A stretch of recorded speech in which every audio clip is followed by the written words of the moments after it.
పాత ఐటీ బిల్లులకు స్వస్తి. త్వరలో కొత్త ఐటీ బిల్లులు చట్టరూపం దాల్చబోతుంది. ఇందుకు సంబంధించిన bill A to Z complete అయిపోయింది. ఇక పార్లమెంట్ ముందుకు రావడమే తర్వాయి. మరి కొత్త బిల్లుల్లో ఎలాంటి అంశాలు ఉండబోతున్నాయి? బడ్జెట్ ప్రసంగంలో నిర్మలా సీతారామన్ చెప్పినట్లుగా ఆదాయ పన్ను చట్టంలో భారీ మార్పులు చోటు చేసుకోబోతున్నాయా? అసలు పాత బిల్లు రూపురేఖలేంటి? కొత్త బిల్లులో తీసుకొచ్చిన కొత్త అంశాలేంటి?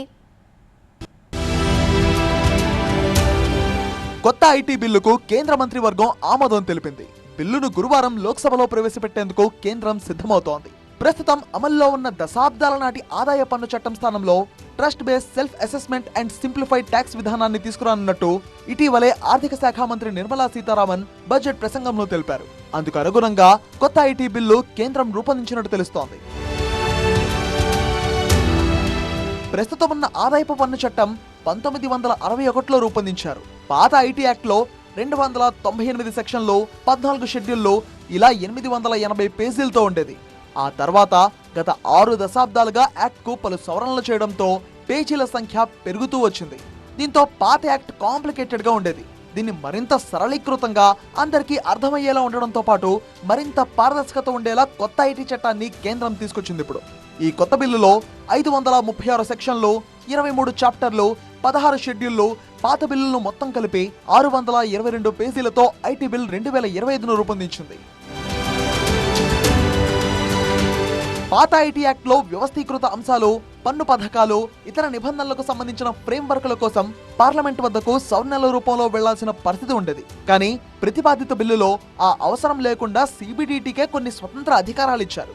ఇకపై tax administration rules, digital tax monitoring system వంటి వాటిని CBDTనే రూపొందించేలా కొత్త బిల్లులో ప్రతిపాదనలు చేశారు.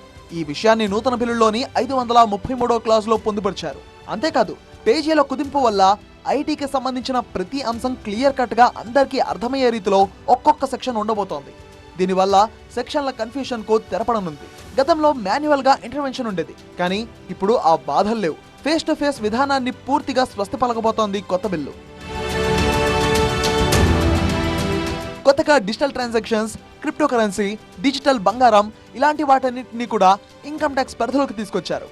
డిజిటల్ మానిటరింగ్ సిస్టమ్ ను పూర్తిగా ఐటీ పరిధిలోకి రానుంది. ఏఐతో అనుసంధానించడం వల్ల ప్రతి ట్రాన్సాక్షన్ ఐటీ నోటీస్కు వెళ్లే చర్యలు తీసుకున్నారు. అయితే కొత్త బిల్లు విధానంతో విదేశీ కంపెనీలకు కొన్ని ఇబ్బందులు ఉంటాయంటున్నారు నిపుణులు. గతంలో విదేశీయులు మన దేశంలో పెట్టుబడులు పెట్టిన ట్యాక్స్ తమ సొంత దేశంలో ఐటీ ఫైల్ చేసేవాళ్ళు, అక్కడే ట్యాక్స్ కట్టేవారు. కానీ ఇప్పుడు ఆ విధానం పూర్తిగా తీసేశారు.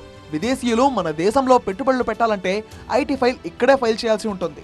వారిని లోకల్ గా పరిగణించి ఇక్కడే ఐటీ ఫైల్ చేయాలన్న నిబంధన కొత్త బిల్లులో ఉంది. ఇది FDIలపై తీవ్ర ప్రభావం చూపే అవకాశం ఉంది. ఈ కొత్త ఆదాయపు పన్ను బిల్లులో ప్రీవియస్ ఇయర్, అసెస్మెంట్ ఇయర్ విధానానికి పూర్తిగా స్వస్తి పలికారు.